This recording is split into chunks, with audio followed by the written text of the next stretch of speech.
हवा से बात करता हुआ।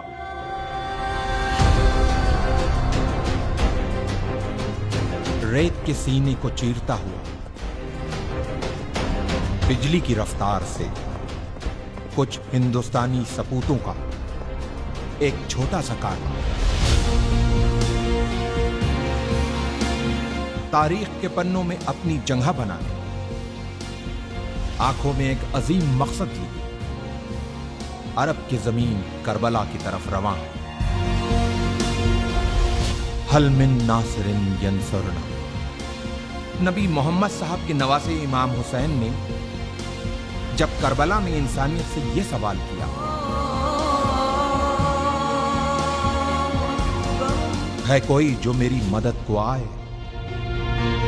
इतिहास ने देखा कि इंसानियत से किए गए इस सवाल के जवाब में इमाम की मदद के लिए अपने घरों से जो हक परस्त निकले, वो रसूल का कलमा पढ़ने वाले मुसलमानों के साथ साथ कांधे पे जनेऊ डाले, माथे पे तिलक लगाए कुछ हिंदुस्तानी ब्राह्मण भी थे। ये वही वीर सपूत हैं जो मदद की शक्ल में हिंदू और मुसलमानों के बीच प्रेम की एक सुनहरी इबारत लिखने करबला जा रहे हैं।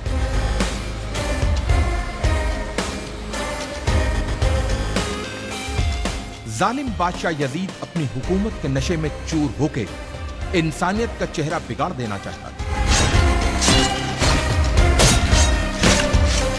लेकिन उसे यह पता था कि जब तक नबी मोहम्मद साहब के नवासे इमाम हुसैन जिंदा हैं, तब तक वो अपनी मर्जी की नहीं कर सकता।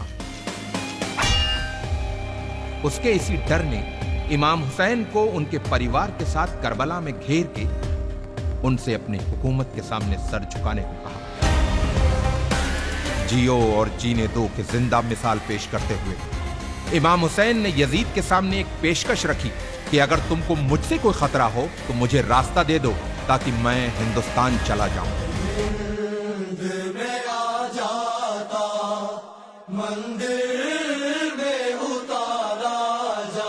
इमाम को दरियाए फरात के किनारे घेर लिया गया, उनके बच्चों और औरतों पर पानी बंद कर दिया गया।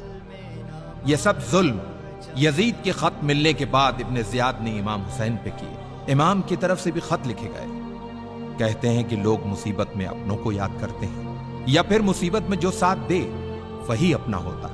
इमाम हुसैन ने अपने बचपन के दोस्त हबीब को खत लिखकर मदद को बुलाया, और दूसरा खत करबला से दूर, बहुत दूर भारत के एक हिंदू राजा के नाम लिखा गया। इमाम हुसैन के बेटे अली इब्ने हुसैन ने अपने भाई भारत के राजा समुद्रगुप्त के नाम लिखा था यह खत। सुनने में अटपटा लगने वाले इस रिश्ते का इतिहास गवाह है।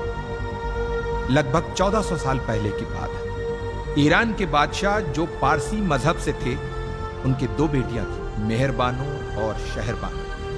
मेहरबानो का विवाह भारत के राजा चंद्रगुप्त से हुआ और रानी का नाम मेहरबानो से बदलकर चंद्रलेखा रखा गया। और कुछ वर्षों बाद चंद्रलेखा की छोटी बहन शहरबानो की शादी इमाम हुसैन से हुई। चंद्रलेखा और चंद्रगुप्त के बेटे समुद्रगुप्त उस समय राजा थे जब उन्हें अपने मौसेरे भाई अली इब्ने हुसैन का पत्र मिला।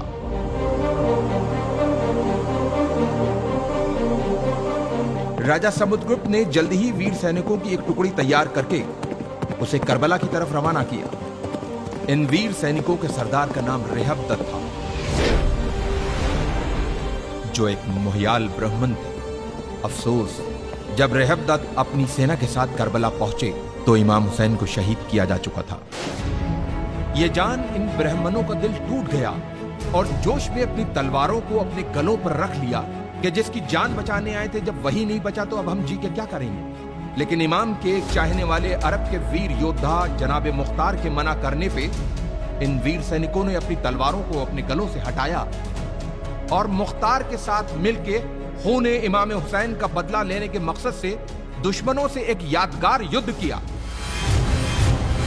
और उन्हें हिंदुस्तानी तलवार के जौहर दिखाए। इन वीर सैनिकों ने करबला में जहां पड़ाव डाला था, उस जगह को हिंदिया कहते हैं, जो जगह आज भी उसी नाम से मौजूद है। इन ब्राह्मणों में से कुछ करबला में वीर गति को प्राप्त हुए, कुछ वहीं बस गए और कुछ अपने देश भारत चले आए। इतिहास इन वीर ब्राह्मणों को हुसैनी ब्राह्मण के नाम